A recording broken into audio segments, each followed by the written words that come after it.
Recoucou, vidéo sur la dépendance affective.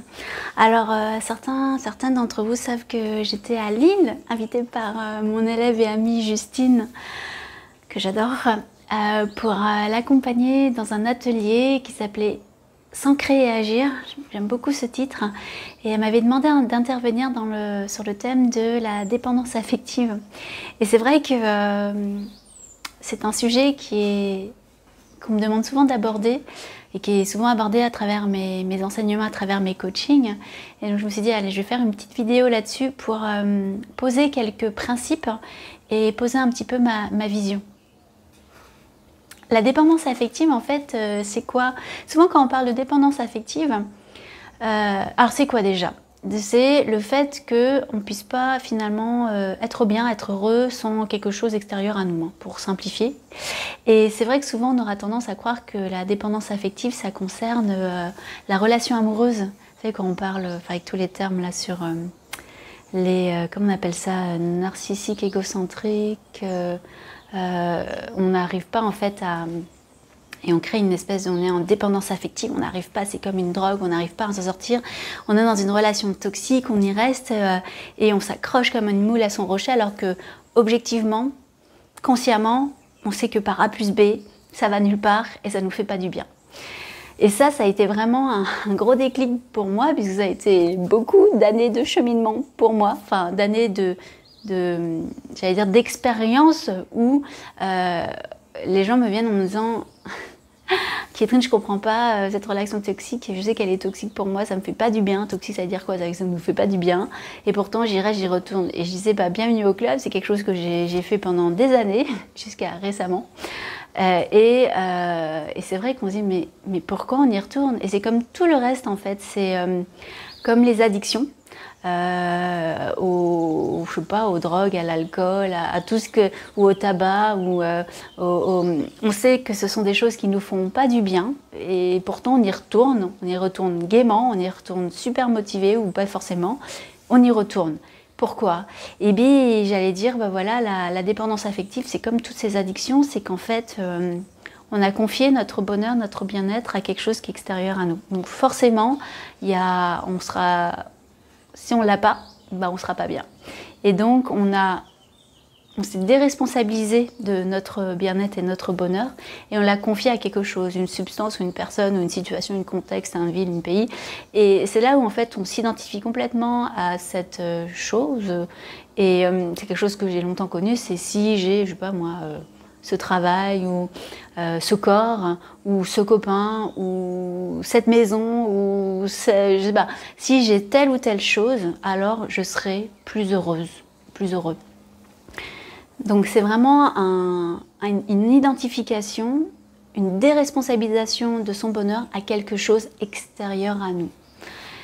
Et c'est là qu'on parle de dépendance affective quand c'est dans la relation à l'autre. Et c'est ce dont on a parlé pendant cet atelier à Lille avec toutes les élèves, trop chou, que la dépendance affective, on est bien d'accord que quand on l'a à l'autre avec un grand A, elle se retrouve dans la relation professionnelle, amicale, familiale et bien sûr amoureuse. Et ça, c'est quelque chose quelquefois qu'on a du mal à accepter en disant mais non, moi au travail ça va très bien, avec mes amis ça va très bien, avec ma famille ça va très bien, mais avec mon amoureux c'est la catastrophe. Ou le contraire, avec mon amoureux c'est génial, par contre avec mes copains, mes copines, enfin mes potes, c'est mort, au travail c'est mort, ils me saoulent. Vous voyez, et en fait souvent on a tendance à compartimenter professionnel, amoureux, amical et familial en disant oui, l'un ça va, l'autre ça va pas. Alors qu'en fait, ce que j'explique à chaque fois en coaching et c'est ce que moi j'ai expérimenté, on peut pas prétendre que ça va bien dans un domaine et que c'est la catastrophe dans un autre parce qu'en fait on se ment à soi-même clairement. Et moi ça a été mon cas pendant des années. Hein. Donc je vous rassure, vous n'êtes pas les seuls si vous vous retrouvez dans ce discours. Et la bonne nouvelle surtout, c'est que bien sûr on peut en sortir et justement faire en sorte que réaliser que quand on solutionne, on transcende des nœuds dans un des domaines, ça vient se répercuter dans tous les domaines et c'est ça qui est génial. Donc cette notion de dépendance affective, effectivement, c'est quand on s'est déresponsabilisé de son bien-être, de son bonheur, on l'a confié à quelqu'un, une amie, un pote, un amoureux, une amoureuse, un parent, ses enfants, c'est quelque chose que je connais avec ma mère. On s'est complètement déresponsabilisé et donc si la personne se comporte de telle ou telle manière, on sera bien. Si elle nous écrit, on sera bien. Si elle ne nous écrit pas, on sera malheureuse. Donc en fait, c'est les montagnes russes émotionnelles. Dans la journée, on peut avoir 50 montagnes russes en fait. Moi, c'est quelque chose que je connaissais vraiment très très bien. Si à l'époque, quand j'étais en relation, la personne ne m'envoyait pas un texto ou me répondait pas tout de suite, ou je devenais complètement hystérique, moi, complètement tarée, et j'étais super mal. Et je me disais, mais j'avais honte d'être dans ce type de comportement. Je me reconnaissais pas et en même temps, j'y allais. Un peu comme une addiction.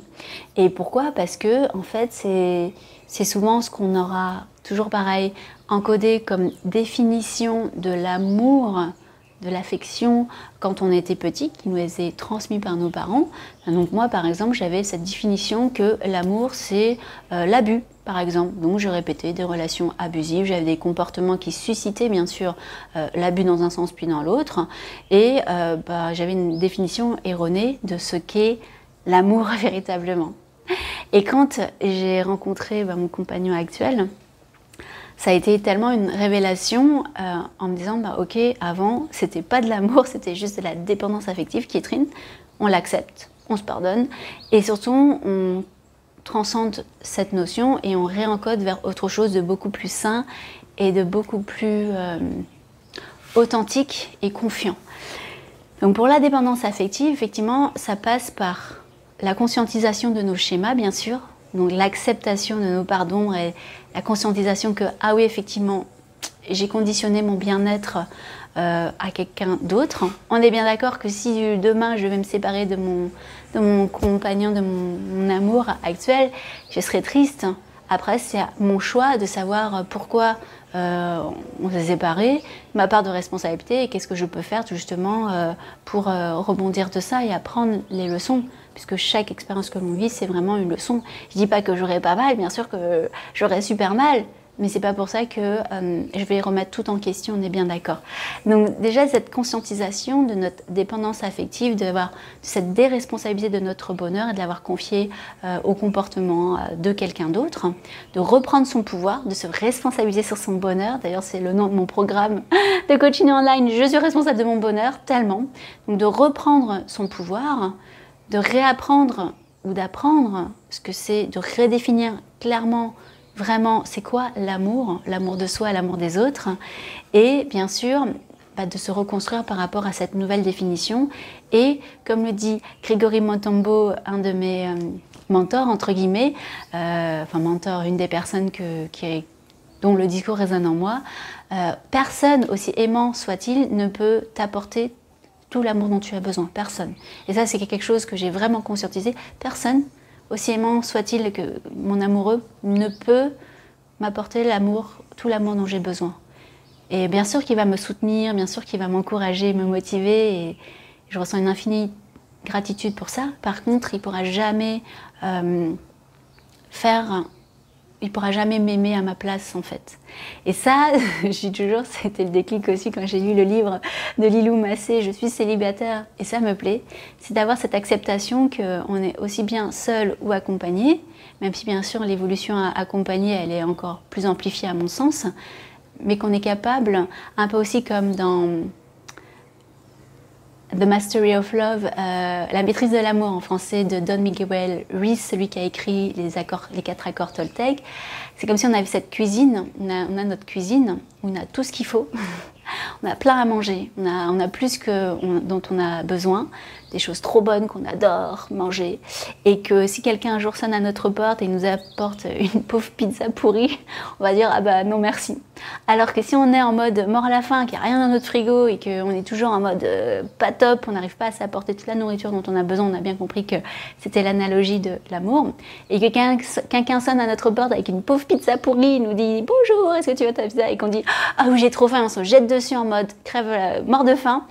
C'est là qu'effectivement, c'est pas top et qu'il y a la dépendance affective et que surtout on s'apporte déjà pas à soi ce que l'autre nous apporte. Et c'est là où on apprend en fait, effectivement à élever entre guillemets nos standards, nos critères et apprendre à s'aimer à sa juste valeur, ni au-dessus ni en dessous, juste à sa juste valeur et que faire en sorte que notre cuisine soit toujours pleine, pleine d'amour, hein, pas de pizza.